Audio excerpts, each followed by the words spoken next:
ガスが漏れていませんか？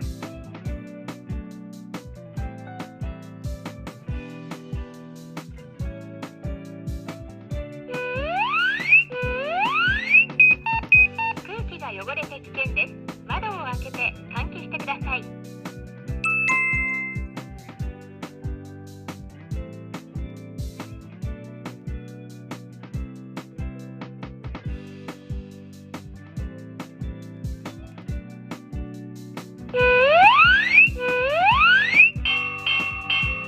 火事です。火事です。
部屋が大変暑くなっています。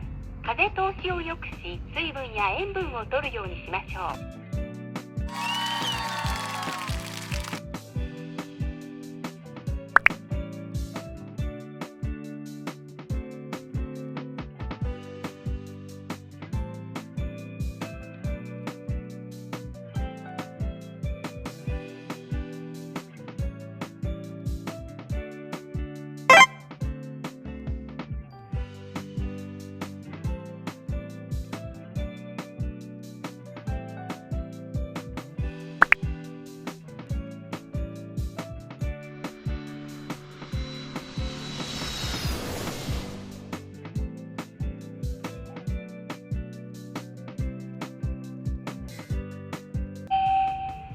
部屋が乾燥しないよう心がけましょう。